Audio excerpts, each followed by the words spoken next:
Assalamualaikum warahmatullahi wabarakatuh. Halo semua, perkenalkan nama saya Nanda Herani Adilah dari jurusan Psikologi di Universitas Islam Negeri Maulana Malik Ibrahim Malang. Di sini saya ingin menuntaskan UTS mata kuliah Psikologi Klinis yang membahas tentang self-harm. Setiap manusia tentu memiliki masalah yang berbeda. Mereka pun mengatasinya dengan cara yang berbeda. Ada yang mengatasi masalah tersebut dengan melakukan kegiatan atau hal-hal positif, namun ada pula yang malah mengatasi hal tersebut dengan melukai dirinya sendiri atau biasa disebut dengan istilah self-harm. Mengapa bisa demikian? Hal tersebut tentu terjadi karena berbagai sebab. Oleh karena itu, untuk mengetahui lebih dalam mengenai self-harm, mulai dari pengertian, jenis-jenis, penyebab, dan solusi untuk mengatasinya, mari kita simak video berikut ini. Apa sih self-harm itu? Self-harm merupakan suatu tindakan atau dorongan untuk menyakiti atau melukai dirinya sendiri yang tentunya akan merugikan dirinya sendiri pula. Tindakan tersebut biasanya terjadi di usia remaja atau beranjak dewasa. Akan tetapi, orang yang melakukan tindakan self-harm cenderung menutupi gerak laku tersebut. Hal itu terjadi karena dirinya enggan untuk bercerita atau terbuka pada orang lain yang ada di sekitarnya terkait masalah yang tengah ia hadapi. Self-harm sebagai salah satu langkah dan pengalihan seseorang untuk meluapkan perasaan yang dihadapi, seperti perasaan marah, kesal, stres, hingga depresi. Hal itu bertujuan agar dirinya dapat merasa puas, lega, dan tenang karena telah meluapkan rasa emosinya. Namun, perasaan puas, lega, dan tenang itu hanyalah sementara, karena setelah ia melakukan tindakan self-harm akan timbul perasaan bersalah pada dirinya sendiri. Cara yang lazimnya dilakukan untuk self-harm atau dengan sengaja menyakiti dirinya sendiri yakni cutting. Cutting merupakan tindakan memotong, membuat goresan, menyayat atau melukai salah satu bagian tubuhnya dengan benda tajam, seperti pisau, silet, atau potongan kaca. Adapun cara lainnya seperti memukul-mukul diri sendiri, menghantam tangannya ke tembok, dan sebagainya. Secara patologis, terdapat beberapa jenis tindakan self-harm atau perbuatan menyakiti diri sendiri. Yang pertama ada superficial self-mutilation. Self-harm jenis ini merupakan self-harm yang terbilang ringan dan wajar, bahkan tidak sedikit yang melakukannya dengan sadar. Adapun contoh atau cara self-harm sejenis ini biasanya dengan cara menyayat atau membesat salah satu bagian tubuh menggunakan benda tajam, seperti membesat pergelangan tangan dengan silet atau pecahan kaca. Namun jenis self-harm ini janganlah diabaikan karena apabila dilakukannya terbilang sering akan berujung pada perbuatan percobaan bunuh diri. Selanjutnya ada stereotypic self-mutilation. Self-harm jenis ini dapat diartikan sebagai tindakan yang digunakan oleh seseorang untuk mengendalikan atau bisa dikatakan menguasai rasa sakitnya itu secara penuh emosi, serta menghilangkan kehampaan dalam diri yang tujuannya untuk memberikan sensasi pada diri. Self-harm sejenis ini tentunya akan melukai diri sendiri, dilakukan dengan kadar frekuensi yang terbilang berulang-ulang atau sering. Contohnya, membenturkan kepala ke tembok secara berkali-kali, kemudian menghantam atau memukul tembok dan meja secara berulang kali dengan tangannya sendiri. Nah, yang terakhir ada major self-mutilation. Self-harm jenis ini merupakan yang paling ekstrim jika dibandingkan dengan dua jenis self-harm yang sudah dijelaskan sebelumnya. Hal itu karena orang yang melakukan tindakan self-harm jenis ini akan melukai salah satu organ atau bagian tubuhnya yang tentunya akan berakibat cedera permanen dan kerusakan organ tubuh. Tindakan self-harm dengan jenis ini seperti memotong salah satu jarinya, membakar salah satu bagian tubuhnya, dan sebagainya. Biasanya, self-harm jenis ini dilakukan oleh seseorang yang memang memiliki gangguan psikologis cenderung berat. Oleh karena itu, untuk menanganinya pun diperlukan seorang psikolog atau terapis yang memang sudah paham betul terhadap dunia psikologi. Tindakan self-harm tak semata-mata dilakukan oleh seseorang dengan tanpa sebab. Tentunya banyak sekali faktor yang melatar belakangi seseorang melakukan tindakan self-harm. Akan tetapi, kita tak dapat menjabarkan penyebabnya satu persatu secara mendetail. Hal itu karena pastinya setiap orang yang melakukan tindakan self-harm memiliki penyebabnya masing-masing. Namun, secara umum, penyebab seseorang melakukan tindakan self-harm adalah 1. Sebagai bentuk kebencian dan kekecewaan pada diri sendiri. Bagi seseorang yang merasa dirinya rendah hingga memilih untuk membenci dirinya sendiri, cenderung berakibat untuk melukai dirinya sendiri pula. Contohnya, apabila seseorang yang pernah mengalami kekerasan fisik atau bahkan pelecehan seksual di masa lalunya akan berdampak pada rasa percaya dirinya. Ia akan menganggap bahwa dirinya sangatlah rendah. Oleh karena itu, ia melakukan tindakan self-harm sebagai salah satu bentuk pelampiasan atas kebencian pada dirinya sendiri. Yang kedua ada bentuk pelampiasan emosi. Bentuk pelampiasan seseorang atas rasa emosinya memanglah berbeda. Emosi yang dimaksud seperti marah, sedih, atau semacamnya. Seseorang yang tidak dapat mengendalikan rasa emosionalnya cenderung akan melakukan tindakan self-harm sebagai bentuk pelampiasan atas emosinya tersebut. Terlebih bagi beberapa orang, dengan tindakan self-harm atau menyakiti dirinya sendiri dilakukan sebagai bentuk pengganti rasa sakit atau emosi yang tengah ia hadapi.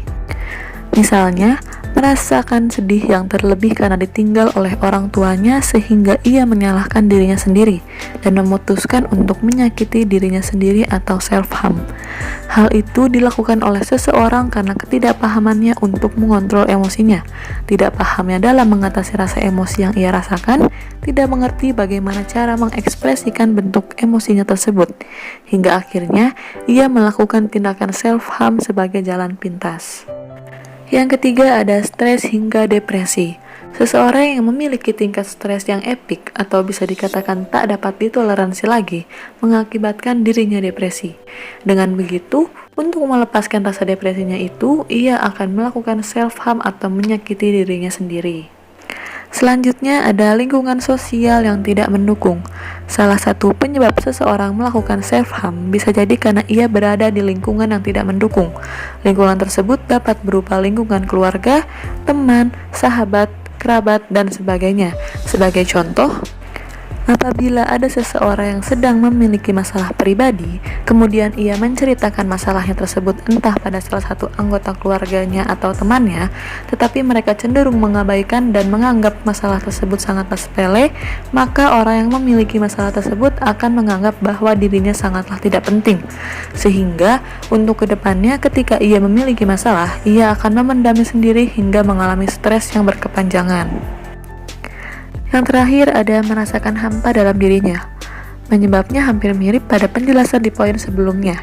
Orang yang melakukan tindakan self-harm merupakan seseorang yang sedang merasakan hampa dalam diri atau bahkan hidupnya. Ia memiliki masalah akan tetapi ia tidak tahu kepada siapa ia akan meluapkan atau bercerita atas masalah yang tengah ia rasakan. Karena ia takut merasakan adanya penolakan atau pengabaian dari lingkungan di sekitarnya. Kemudian, ia juga merasakan kebingungan atas masalah yang sedang dihadapinya dan bagaimana caranya untuk menyelesaikan masalah tersebut. Maka dari itu, ia lebih memilih untuk melakukan self-harm atau menyakiti dirinya sendiri sebagai bentuk kehampaan atas masalah yang sedang ia hadapi.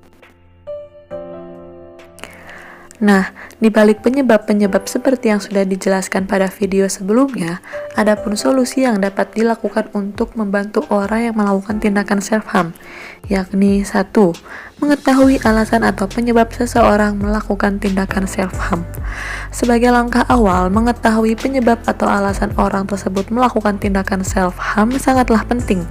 Hal itu justru akan mempermudah dalam penyelesaian masalah yang tengah ia hadapi. Dengan begitu, secara tidak langsung kita memperlihatkan rasa simpati dan empati pada dirinya dan mencoba untuk membantu orang tersebut bangkit dari masalah yang sedang ia hadapi. Yang kedua ada don't judge. Bagi orang yang melakukan tindakan self-harm, tentunya ia merasa was-was akan dihakimi, bahkan dinilai buruk oleh orang lain di sekelilingnya. Oleh sebab itu, jangan pernah sekali-kali untuk menghakimi atau menilai buruk seseorang yang melakukan tindakan self-harm. Hal itu justru akan membuat dirinya semakin enggan untuk terbuka dan menceritakan masalah yang sedang dihadapinya. Yang ketiga ada luangkan waktu untuknya. Secara umum dan dari banyaknya kasus, orang yang melakukan tindakan self-harm hanya butuh waktu kita untuk mendengarkan keluh kesah atas masalah yang sedang ia hadapi. Oleh sebab itu, pastikan bahwa kita mampu dan siap untuk menjadi tempat curhatan terhadap masalah yang tengah ia hadapi. Berikan keyakinan pada mereka bahwa kita siap untuk membantu mereka. Yang terakhir ada membawanya ke psikolog. Sebenarnya ini merupakan solusi yang cukup ampuh untuk dilakukan, karena pada dasarnya ia yang melakukan tindakan self-harm akan membutuhkan orang yang memahami terhadap apa yang sedang ia hadapi.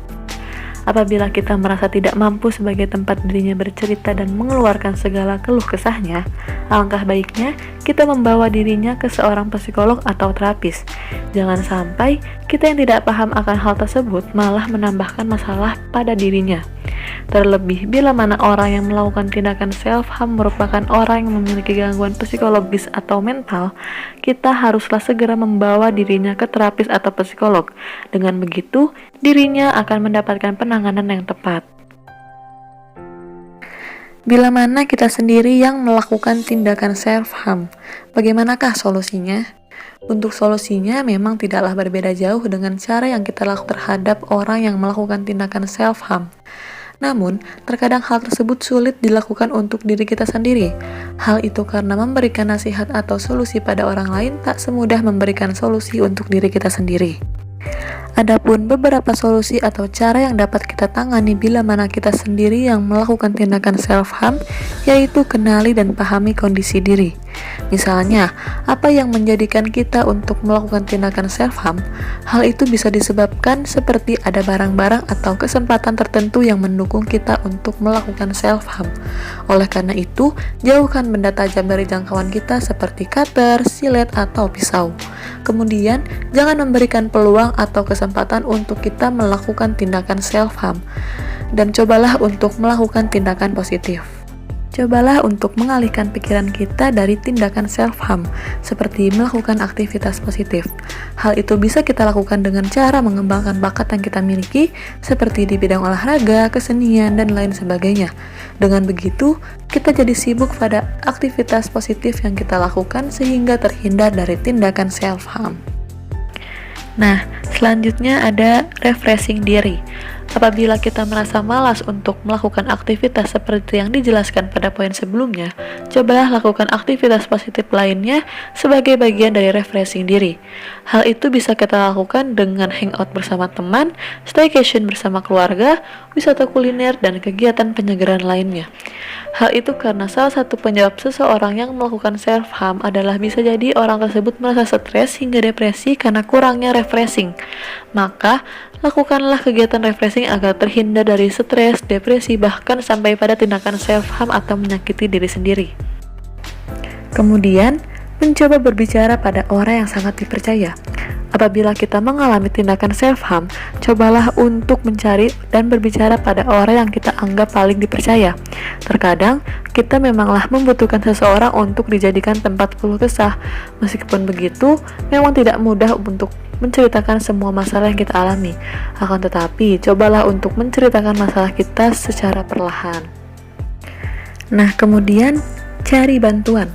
Apabila kita merasa kurang puas meskipun sudah bercerita dengan orang lain yang kita percayai, jangan ragu untuk datang ke seorang psikolog untuk berkonsultasi terhadap apa yang sedang kita hadapi. Ceritakan semua hal dan masalah yang sedang kita miliki, dengan begitu mereka jadi paham atas masalah kita sehingga mereka juga tahu dan mudah untuk memberikan penanganan lebih lanjut pada kita.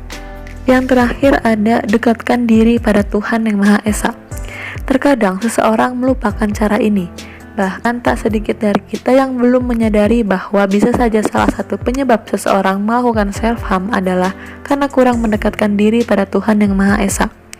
Hal itu karena seseorang yang dekat dengan Tuhan cenderung akan lebih paham bahwa tindakan menyakiti diri sendiri merupakan tindakan yang dilarang. Terlebih bila mana tindakan self-harm dapat membuat dirinya celaka, bahkan hingga menyebabkan bunuh diri. Tentu hal tersebut merupakan perbuatan yang dilarang olehnya. Perbanyaklah berdoa dan mendekatkan diri pada Tuhan Yang Maha Esa karena itu akan membuat hati dan pikiran kita menjadi tenang. Itulah pembahasan mengenai self-harm atau tindakan menyakiti diri sendiri. Semoga kita semua dapat mengontrol diri dan lebih menjaga orang-orang sekeliling kita agar terhindar dari perbuatan self-harm atau melukai diri sendiri. Kurang lebihnya mohon maaf. Wassalamualaikum warahmatullahi wabarakatuh.